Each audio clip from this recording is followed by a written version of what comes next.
Morning, friends. 10-minute Tuesday time. The subject of today is optimisation. Now, my intention is to have conversations and content about insecurity that dial down the angst about this as a problem. In my mind, it's a simple problem. It's a predictable problem, a problem that can be solved. But for most people I talk to, it's the complete opposite. It's full of dread. There's fear. It's a very vulnerable subject. And so naturally, people resist and they avoid it. Even just the fact that you're listening to this podcast puts you in a very rare class of human being, because most people will never find a way to deal with this insecurity. They'll just manage it and mask it, and it'll send them mad. That's all it can do. So to deal with it's very rare. And so I was thinking about how to have conversations where it just makes it seem more natural and necessary to go through a process where you can deal with this. Because from my end, of course you're going to be okay, right? It's not true. Of course you're enough. You've just developed stories that say you're not. Of course you have inherent worth. You've just decided you're only valuable because of what you could do or what you could have or what others said about you. And of course that's not how it works. But if you live with those stories, they become true and they become real and concrete. And it's hard to see an alternative.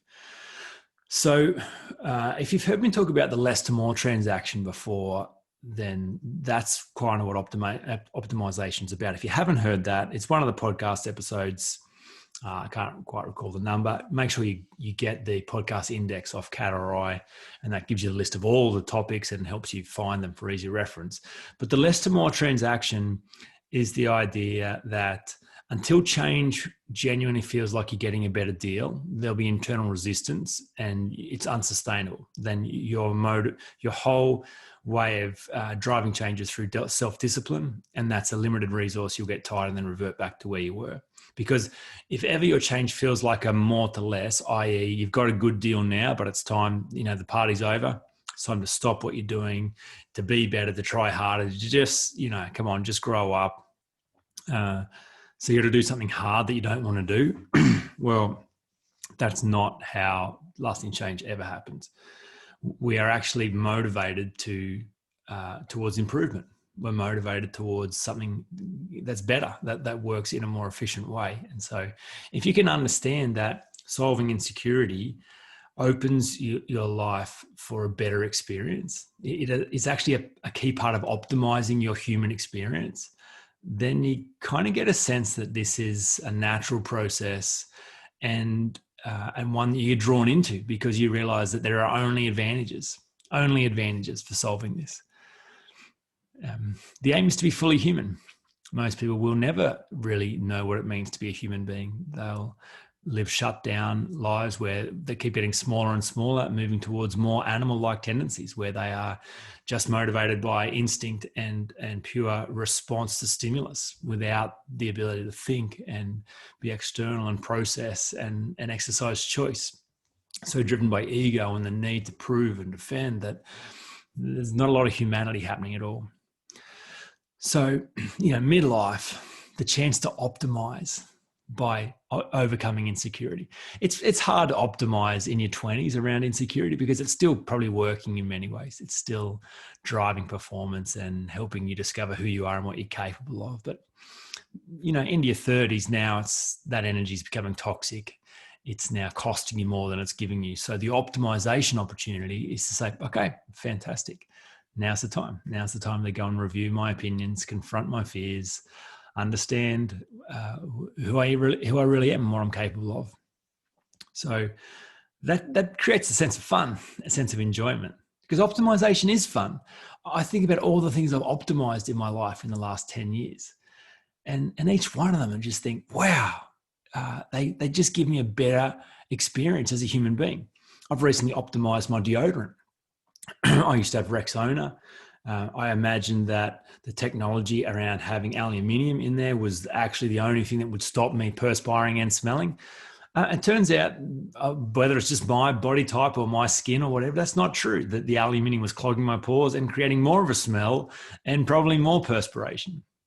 So found an aluminium-free deodorant that has no smell, and it works incredibly well. Now that one shift of optimization has created a richer experience of being a human being. Understanding style, understanding the hairstyle that suits me, understanding clothes that suit me, understanding colors that suit me, give me a better experience of being a human being. Understanding the activities that I enjoy, the sport that I enjoy, understanding that I love to run by myself but not ride by myself, understanding I love to swim in open water, not pools, understanding the kind of holidays that I like to go on with Kat, and the kind of things that need to happen in those holidays to optimize our experience of 3 days away without the kids. Like, all of those things have just added incredible value to my life.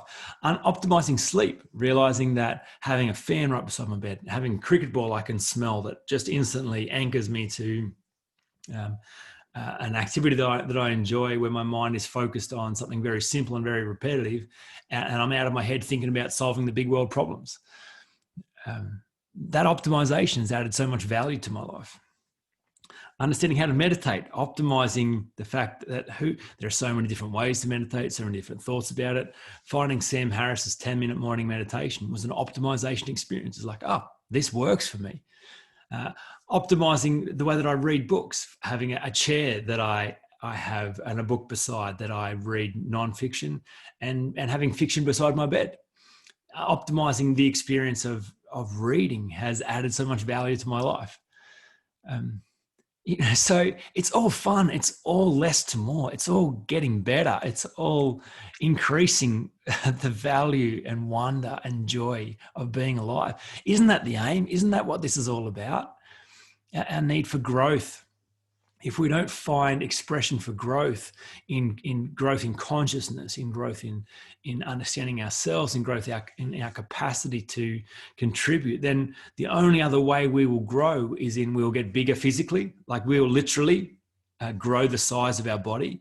We'll grow our possessions. We will grow our negative emotions. We'll grow in ways that are dysfunctional and toxic, that are cancerous. It'll still be growth. So this is the thing. The natural progression for every human being is to become an adult. That requires being in charge of your own story, being in charge of your own need meeting. It's okay. It's a natural part of the process. And more than just natural, it's an exciting opportunity for optimization.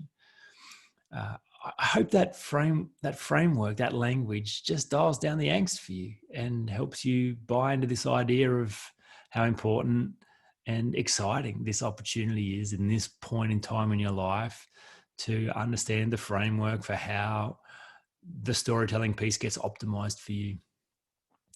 Hope that's useful. As always, you can still get the Unhindered book for free. Now, I've thought about this too. I learned a new term a couple of weeks ago, some Latin. Quid pro quo means this for that. The exchange, what's happening here. So if you go to my website and say there's a book for free, you're like, well, nothing's free. What's the quid pro quo? What's the this for that? What's the exchange? And if it's not explicit, well, then you're kind of waiting for some hidden cost. So here's the literal quid pro quo that I'm happy with, and I think you'll be happy with. If you haven't read the book and you'd like the copy for free, I'm very happy to give it to you for free on 3 conditions. One, you actually read it. So don't get it if it's just the idea of having a book. Only get it if you're really keen to understand what it says. Secondly, you'd be willing to review it. So if it's as good as I think it is, that you would say something about it, either on Google reviews, on Facebook, on Instagram, LinkedIn, wherever is your platform of choice. And thirdly, that if it's useful, you've enjoyed it, pass it on. Just tell someone else about it. Share the message that insecurity is a problem that can be solved. So I'd greatly value that. I'd be so willing to give you my book for free. You cover postage and I'll get it in your hands if you'd be willing to do those 3 things. So if that's a deal that you're happy with, that's a deal I'm happy with. Quid pro quo. Everyone's quid pro quoing and we're all good. Leave it there. I'll talk to you again next week.